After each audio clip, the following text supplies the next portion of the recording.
Cushing's story is an amazing one, as is that of the 94-year-old Wisconsin woman who pushed for him to receive the honor. Many historians believe it was Cushing's actions at a battle at Gettysburg that may very well have held the United States together as we know it, separating victory from defeat for the Union during the Civil War. Tonight, only on News 3, reporter Dave Delosier takes us to field of battle in Gettysburg, Pennsylvania, the place where honor's long wait began. Gettysburg is one of the most beautiful places on earth.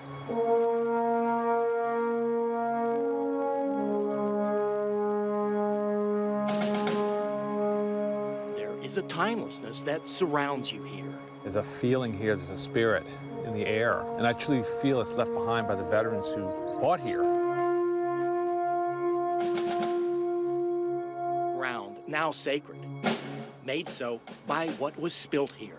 So many lives, tens of thousands killed or wounded on these Pennsylvania farm fields. It's all on the line here.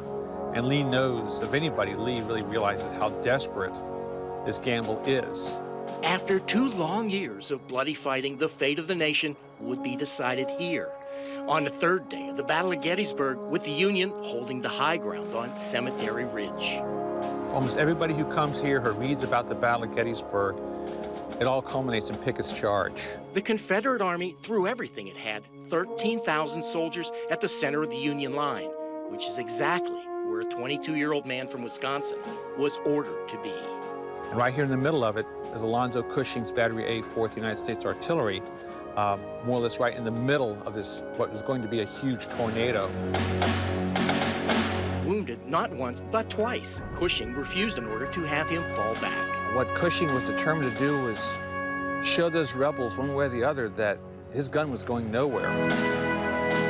In air filled with leaden shot, while others moved back, Cushing moved forward. This piece of ground falls, the Union line is broken. That Union line never fell, but Cushing did, to one final Confederate bullet. His bravery is one of those stories here that fortunately has never been forgotten. His courage is carved in the spot where he fell, but always missing was an honor he had earned, but had never received.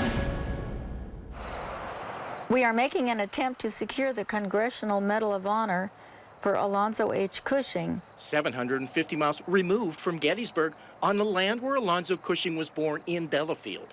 Their spirit was still here. 94-year-old Margaret Zerwick decided to write a letter and a wrong. Oh, here, like this one. One letter. Dear Senator Edward Kennedy, that turned into 2.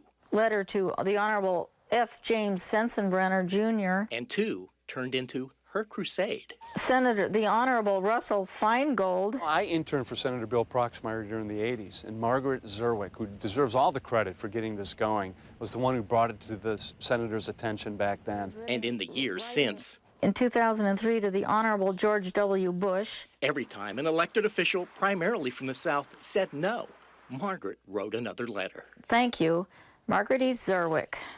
I warned him about Margaret. He should be recognized.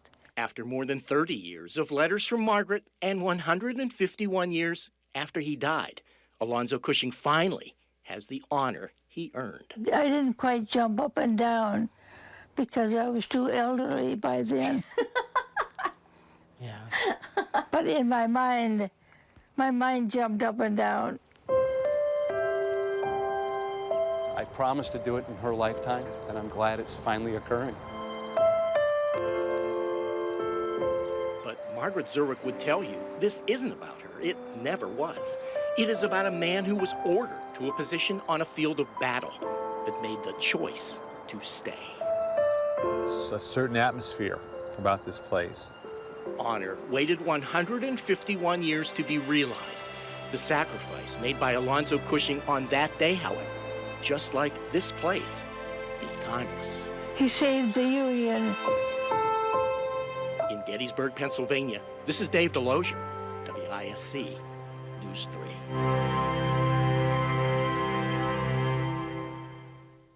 Amazing story there. Well, the Congressional Medal of Honor was established during the Civil War to honor courage and bravery. Lieutenant Cushing was not the only one, though, to wait to be recognized. The only woman to ever receive the medal, Dr. Mary Walker, a Civil War Army surgeon, had to wait until 1977. A story only Dave could tell it I so know. beautifully. Margaret Zerwick, by the way, singled out and recognized by President president Obama today. as well at the White House. Beautiful Amazing. story. Yes.